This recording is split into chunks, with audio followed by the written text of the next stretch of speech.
El Señor esté con ustedes. Y con tu espíritu. Evangelio de nuestro Señor Jesucristo, según San Lucas.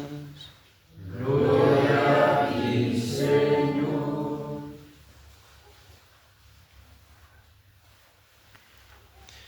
En aquel tiempo entró Jesús en un poblado y una mujer llamada Marta lo recibió en su casa.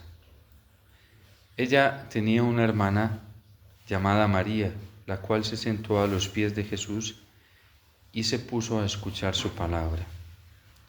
Marta, entre tanto, se afanaba en diversos quehaceres hasta que, acercándose a Jesús, le dijo: Señor, ¿no te has dado cuenta de que mi hermana me ha dejado sola en todo el quehacer? Dile que me ayude. El Señor le respondió: Marta, Marta, muchas cosas te preocupan y también te inquietan, siendo así que una sola es necesaria. María escogió la mejor parte y nadie se la va a quitar.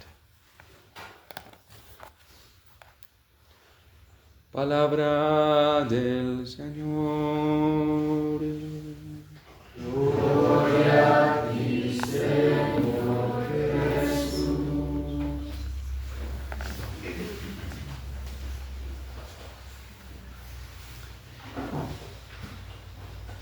Vemos que la actitud de Marta en el Evangelio no es una actitud mala. No podemos calificar que ella está haciendo algo malo, está haciendo algo muy bueno. En primer lugar, porque tiene ese espíritu y esa actitud de coacogida al Señor. Y en segundo lugar, porque se pone al servicio del Señor, a hacer muchísimas cosas en atención a Jesús. El reproche de Jesús a Marta no es por lo que está realizando, y no es porque sus obras sean malas, es que hay algo mejor y más efectivo, y es lo que hace María. El salmista ya nos deja entrever qué fue lo que identificó María en Jesús, de lo que Él podía liberarla, de lo que Él podía sanarla y cómo podía lograrlo el Señor.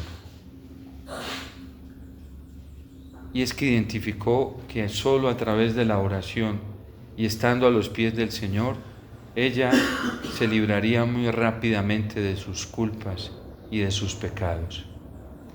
Marta, por el contrario, cree que se va a liberar de todo ese peso de la angustia interior, de esos sentimientos de culpa, de esos prejuicios, de esos impedimentos interiores que deja el pecado o que realiza el mismo pecado haciendo cosas.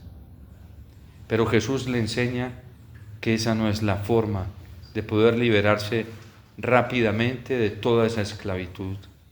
La manera es venir a sus pies a escuchar su palabra. Es lo que hacen los habitantes de Nínive. No es la palabra de Jonás.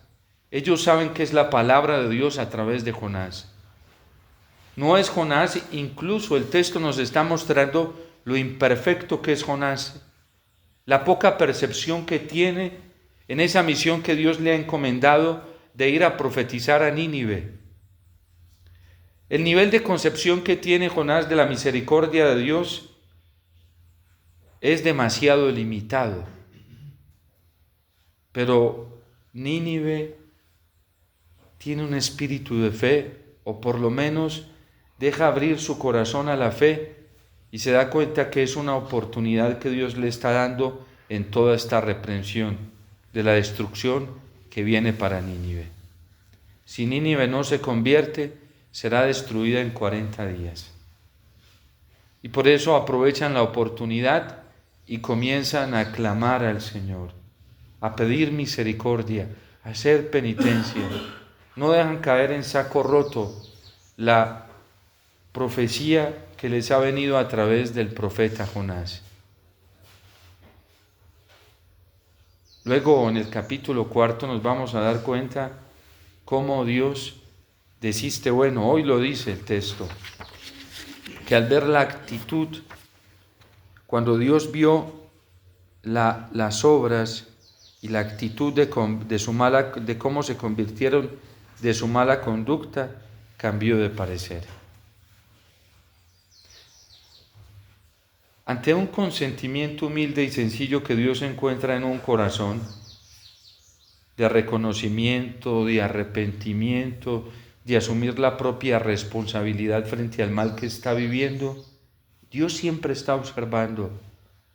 Y cuando ve la actitud de humildad y sencillez de un corazón, que lo único que tiene que hacer es reconocer delante del Señor que ha pecado, que ha fallado, y que lo único que necesita es la misericordia de Dios, y se acoge a esta misericordia, Dios se arrepiente a todos los castigos, inmediatamente abre el camino para una nueva vida. Y es lo que Nínive encuentra en el Señor, porque esa es su misericordia. El Señor nos ha estado golpeando,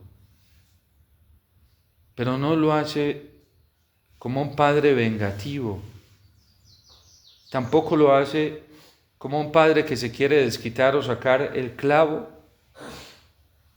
para hacernos daño a nosotros. Es un castigo redentor que todos necesitamos. Es una corrección redentora que todos necesitamos, así como la hizo con Marta. La grandeza del amor del Señor es que es un amor incansable y ni siquiera se reprime ante el riesgo de ser despreciado por la corrección. Y eso lo vemos en Cristo. Marta pudo haberse resentido con Jesús. Marta pudo haberse puesto brava. Marta pudo haberse llenado de rencor todo lo que estaba haciendo por Jesús al acogerlo, al servirle. Y se encuentra con una reprensión, con una corrección. Como si el Señor no se diera cuenta que estoy haciendo esto con mucho amor por Él y que lo único que yo he hecho es hacer las cosas con amor, y viene y me regaña, viene y me corrige, porque quiero que lo hagas mejor, porque el fruto que te voy a dar es mejor. Esta humanidad es una humanidad que no soporta en lo más mínimo la corrección. ¿Y saben por qué? Porque estamos llenos de nosotros mismos. Hasta en la iglesia. A mí me asombra mucho el misterio de la misericordia de Dios, cómo ha permitido que aún dentro de la jerarquía salgan a la luz todos estos delitos que han cometido sacerdotes. Y cualquiera puede pensar pesimistamente que es el fin de la iglesia. Pero la esperanza cristiana nos enseña otra cosa, que va a ser el nuevo comienzo de la iglesia. Incluso cuando la iglesia tiene penas tan severas en el derecho canónico para quien comete estos delitos, del abuso sexual, del abuso de conciencia, del abuso de autoridad, porque son delitos gravísimos que la iglesia hoy no está tolerando. De hecho, frente a este tipo de abusos hay un criterio que surgió a partir de San Juan Pablo II y es tolerancia cero con eso. Por eso la iglesia está invitando a todo el mundo, no solamente a los católicos, sino a todo el mundo, que ante hechos de abuso de autoridad, de abuso de conciencia, porque hay quienes manipulan las conciencias de la gente en nombre de la fe, en nombre de la moral, en nombre de Dios. Y ante el abuso sexual, la iglesia nos pide que inmediatamente debemos denunciar. No hay que esperar. Y de hecho para la iglesia el esperar sabiendo cosas es convertirse en cómplice de eso mismo. Y no solo para la iglesia, sino para la justicia natural en general. ¿Pero por qué lo hace la iglesia? La iglesia lo hace porque esta forma de reprensión, de penitencia, o esta forma de castigo se convierte en una oportunidad muy grande para la salvación de las almas. Porque la iglesia sabe que Dios no está agotando ningún medio, ningún recurso para poder salvarnos.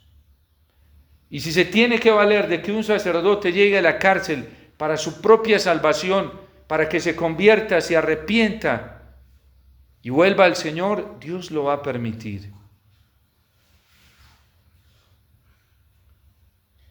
Alguna vez escuché esta expresión que me impactó muchísimo frente a lo que pasó con el fundador de los Legionarios de Cristo, que ya muchos lo sabemos porque la Iglesia no tuvo escatima en mostrar públicamente lo que este pobre hombre hizo. Y ante las denuncias la Iglesia lo mandó a hacer penitencia y oración. Y lo que él hizo fue espantoso, demoníaco. Porque solamente esas cosas pueden hacerse inspiradas por el diablo. Y sin embargo, en los últimos de sus días, a lo mejor se arrepintió, tomó conciencia y le pidió perdón al Señor.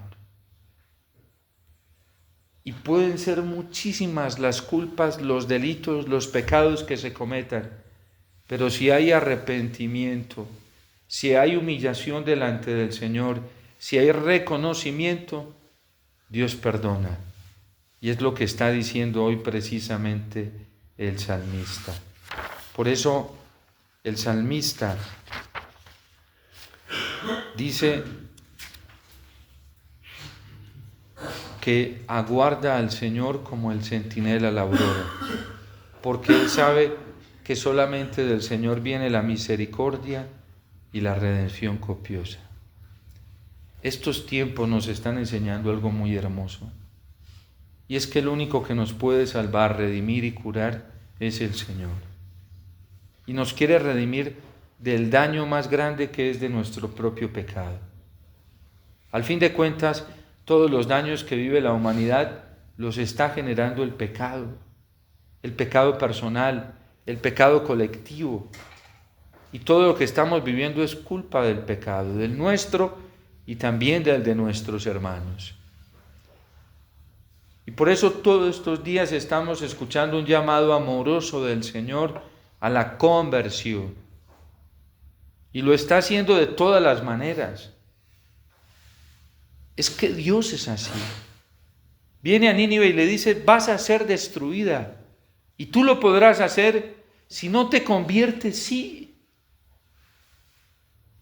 Porque yo no puedo dejar que el pecado siga destruyendo el corazón humano. De hecho, en el capítulo 4 vamos a contemplar cómo Jonás se irrita y se indigna, sobre todo está indignado por ese árbol que se le seca, porque era un árbol muy bueno que le daba sombra en medio de un calor muy grande. Y terminó viendo las bondades que este árbol le daba y se indigna, porque el árbol se seca y Dios viene a reprenderlo. Es bueno que defendamos la creación. Es bueno hablar de una conversión ecológica. Es bueno hablar de un buen trato digno desde Dios a la tierra, al agua, a todo lo que Dios ha creado, porque tenemos que respetarlo y hay una interdependencia con la creación. Eso es bueno. Pero le dice el Señor a Jonás, ¿tú te indignas por ese árbol? Y hoy le dice a la iglesia también, ¿te indignas, iglesia, por todo el daño que está recibiendo la ecología y la naturaleza? Pero a mí me conmueve muchísimo más la perdición humana, la perdición de mis hijos. Y hoy parece que en la iglesia hay quienes se indignan más por el daño ecológico que por el daño que el pecado ha hecho en el corazón humano.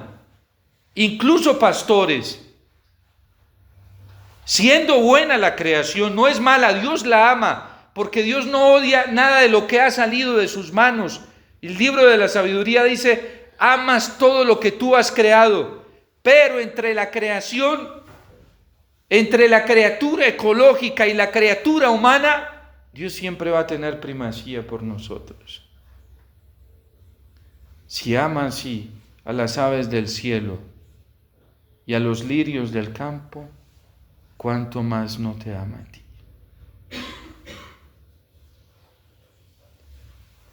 De hecho, a Pedro le dice, cuando tiene esa visión y la cantidad de animales que ve debajo de ese telón blanco, le dice, mata y come. Y Pedro le dice, yo no voy a hacer eso nunca. Sobre todo lo hacía por un ritual de pureza, porque habían animales de toda especie y el catálogo judío pues tiene la prohibición de tocar o comer algunos animales, porque si no quedarían impuros. Y el Señor le dice, mata y come. Él le dice, no voy a comer, nunca he comido animal impuro. No llames impuro a lo que yo he creado. Esas criaturas son buenas, pero las he hecho para ti. Y si tienes que sacrificar un pollito gordo para comértelo porque lo necesitas para tu salud, tú lo haces. Pero hoy hay una perversión, porque está pervertido el corazón humano. Y hoy hay gente que defiende más a los animales que a los seres humanos. Y a veces en la iglesia se va contagiando eso por un enturbiamiento. Bueno, ya se me fue la palabra. Porque se enturbia si la conciencia para tener claridad que hay cosas mejores que otras. Y a Dios le duele más la pérdida de un ser humano, la pérdida eterna de un alma. Y a veces se predica más de la conversión ecológica que de la conversión humana, que de la conversión nuestra. Y esa lección se la da el Señor a Jonás. Tú te indignas por ese árbol y le dice, yo no me voy a indignar por lo más valioso para mí, que es la criatura humana, lo que yo creé, lo que yo mismo hice. Dice, Yahvé le dijo, tú tienes compasión de un ricino por el que nada te fatigaste, que no hiciste tú crecer, que en el término de una noche fue y en el término de una noche feneció. Y no voy a tener yo compasión de Nínive, la gran ciudad en la que hay más de 120,000 personas que no saben distinguir su derecha de su izquierda y una gran cantidad de animales. Dios tiene compasión de todos. Pero es un llamado que Dios nos está haciendo en la iglesia a tener sensatez. Porque a veces nos distraemos. Marta está distraída en una cantidad de quehaceres, pero eso no es lo más importante. Lo más importante es que el hombre descubra quién es Dios, el amor tan grande que Dios le tiene, el amor tan grande con el que Él nos ha creado y el afán que tiene de volver a rescatar lo que nosotros hemos dañado, nuestra dignidad humana, que todos hemos corrompido por el mal uso de nuestra libertad. El afán de Dios es que descubramos cada uno de nosotros el valor tan grande que tenemos para Él. Tenemos un valor tan grande que la Sagrada Escritura utiliza imágenes bellísimas, como decir, tú para mí eres como la niña de mis ojos, la pupila, lo más valioso de la vista. Yo te creé, yo te formé, eres valioso y valiosa para mí. ¿Acaso podrá olvidarse una madre del hijo que lleva en sus entrañas? Y si ella se olvidase, yo nunca me olvidaré de ti. Aunque estemos sumergidos en el pecado, aunque estemos en el infierno de la oscuridad, hundidos, Dios nunca se olvida de nosotros. Y es tan grande su compasión que por eso descendió a los infiernos. Sin cometer pecado se hizo pecado para salvarnos a nosotros. Cristo ha descendido a la miseria más alta, donde nosotros jamás iríamos por salvar a una persona. Cristo lo ha hecho. y lo hace por nosotros. Se hizo hombre y por eso no entendemos su compasión, no entendemos su misericordia. El afán del Señor, el afán más inmediato de Dios es cada persona humana. Maduro le duele, Petro le duele, los maleantes más terribles le duelen, el pecador más espantoso le duele al Señor, el brujo, la bruja más dañina le duele al Señor, el satánico más espantoso le duele al Señor. Quien obra el mal le duele al Señor, porque es su hijo y su hija, porque fue la criatura que Él hizo con mayor amor. Y nosotros tenemos que entrar en esa dinámica de la compasión del Señor, porque si no, no nos vamos a convertir. Por eso dice el salmista, aguarda Israel al Señor, porque de Él viene la misericordia y la abundancia de la redención. A nosotros no nos va a salvar ninguna fuerza humana, ningún cariñito humano, ninguna caricia humana, ninguna ilusión humana. A nosotros solamente nos va a salvar al Señor.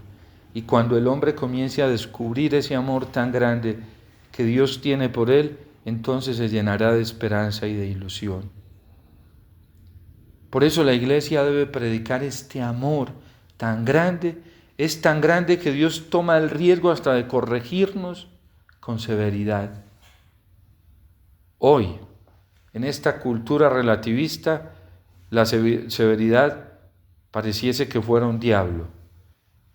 Y la severidad es un valor muy grande. Un valor que está dentro de la ley natural. Así como de grande es la mansedumbre, de grande es la severidad. Cuando un padre tiene que pararse con firmeza y hasta ser severo con su hijo rebelde, que no quiere hacer caso, porque lo ama, porque no quiere que se pierda, porque no va a permitir que el mundo y el demonio lo arrastren. Y si le toca ser severo a ese padre o a esa madre, y le toca ser severa con su hijo, que se está hincando en su rebeldía, lo hace por salvar a su hijo. Y asumen, hay papás que asumen ese riesgo, que sus hijos los desprecien, los rechacen, les dicen que no los quieren. Asumen ese riesgo. Y solamente quien ama es capaz de asumir ese riesgo. Y es verdad que hay padres imperfectos y madres imperfectas que no les da el amor hasta allá. Solo les da el amor para ganarse a sus hijos, así ellos se pierdan. Con tal de tener una buena fama en la percepción de sus hijos por un momento. Y no saben lo que están cavando, porque después sus hijos los detestarán. Cuando un padre y una madre se alcahuetan, sus hijos después le reprocharán. Porque ellos se van a dar cuenta, cuando se den duro y se hundan en el mundo, que fue por falta de una buena y adecuada formación en el hogar que perecieron. Cristo, Dios tiene esa gracia en sí mismo, porque es la gracia del amor. Es manso, pero también es severo. En 40 años será destruida si no te conviertes. Y eso es palabra de Dios. ¿Cómo hoy hay en la iglesia quienes no aceptan esto y han deformado el amor? Y lo predican deformadamente. ¿Cuánto no le agradecemos muchos de nosotros a ese papá y a esa mamá que nos supieron corregir? ¿Cuánto no me sana a mí cada vez que recuerdo todo lo que mi mamá fue capaz de hacer? De castigarme, de quitarme permisos para ir a ciertos lugares. Así me enojara con ella, pero ella sabía que no era lo que me convenía. Y cuánto bien le hace eso, le ha hecho eso a nuestra vida. Hay una cantidad de gente resentida y odiando a sus papás porque los corrigieron. Estos están viciados del relativismo del mundo. Pero hay que dejarlos. Dios respeta la libertad, que sigan sus caprichos para que vean a dónde van a ir. Que la Virgen, hoy en este día tan especial, nos ayude. La Virgen es mansa, pero también tiene severidad. En Fátima le dijo a la iglesia y al mundo que si no obedecíamos a Dios, si no nos convertíamos, iba a venir un gran castigo. Yo no sé cómo hay sacerdotes, obispos, cardenales que dicen que Dios no castiga, y yo no sé cómo hacen ellos cuando tienen que aplicar el libro sexto del derecho canónico en la iglesia, que se llama Penas y Sanciones. Obispos que dicen que Dios no castiga y castigan a sus sacerdotes, los suspenden. Son unas incoherencias, porque no comprendemos el amor de Dios. Y en el derecho canónico hay penas y sanciones porque Dios ama, porque la iglesia ama, porque la iglesia tiene que ser mansa, pero también tiene que ser severa. Porque la iglesia tiene que ser dulce, pero también debe ser firme. Y nosotros podemos caer en dos extremos, o firmeza sin dulzura, o dulzura sin firmeza. Son extremos dañinos. No sirve para educar. Y por eso a quien está haciendo las cosas mal, hay que decírselo, si no le guste. A nosotros nos interesa que les guste, que se conviertan, que vuelvan a Dios, que encuentren el amor de Dios. Y por eso lo que estamos viviendo hoy. Ayer en el oficio de lectura, mientras leía el profeta Isaías, el Señor decía a través de Isaías: ay de Israel, que solamente le gusta escuchar profetas que vengan a adularlos, a sobarlos y a decirles, a estimularlos, a decirles que las cosas están bien estando mal.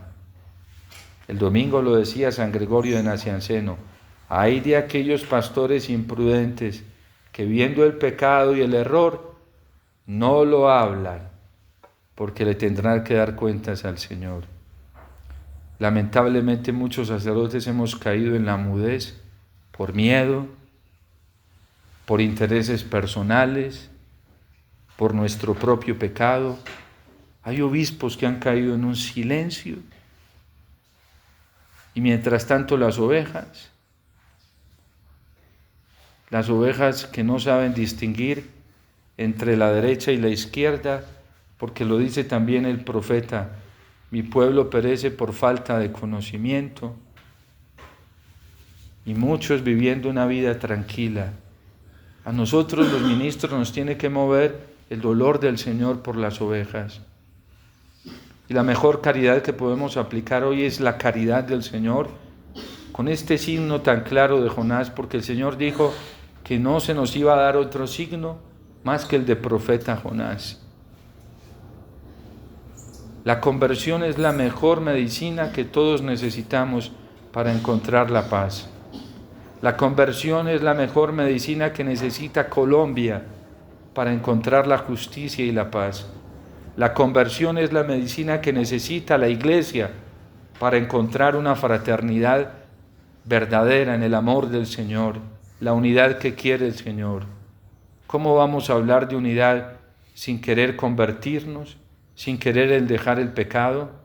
¿Cómo hay sacerdotes que predicamos en los púlpitos y hacemos promoción a la unidad y a veces somos infieles al Señor y no lo amamos con todo nuestro corazón, o por lo menos no nos esforzamos porque Él sea el centro de nuestra vida y la prioridad de nuestra vida, cuando María eligió la mejor parte?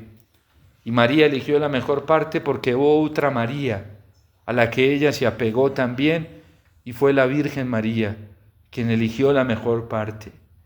Y la Virgen eligió la mejor parte porque Dios también eligió la mejor parte, Dios nos eligió a nosotros, sus hijos, sus criaturas, y para Él somos su mejor parte, que no quiere que le seamos quitados.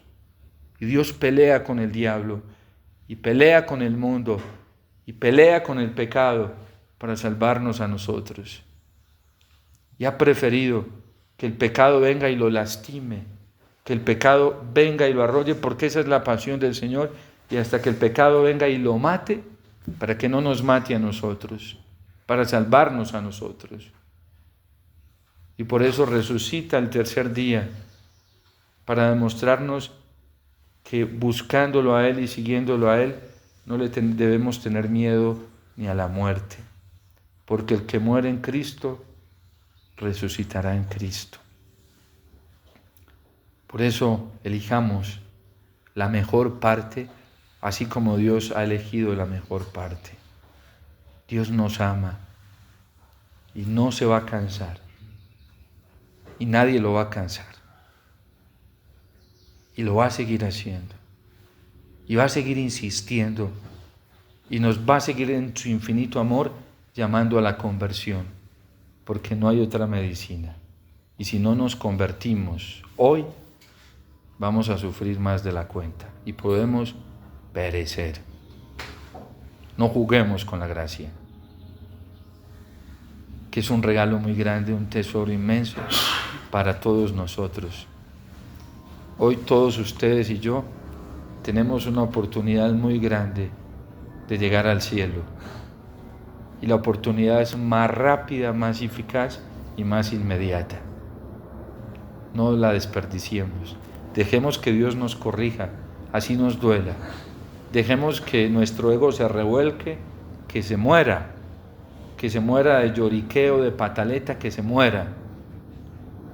No importa, que muera para que viva Cristo en nosotros. Que cuando comenzamos a experimentar la vida de Cristo en nosotros, comenzamos a experimentar todo lo que hay en el corazón de Cristo. En fin, seguimos suplicando a la Virgen que por favor no deje de interceder por nosotros. Le seguimos pidiendo a San José que no deje de interceder por nosotros. Estos tiempos son de mucha providencia del Señor para volver totalmente a Él. Dios te salve María, llena eres de gracia, el Señor es contigo, bendita tú eres entre todas las mujeres, y bendito es el fruto de tu vientre, Jesús. Santa María,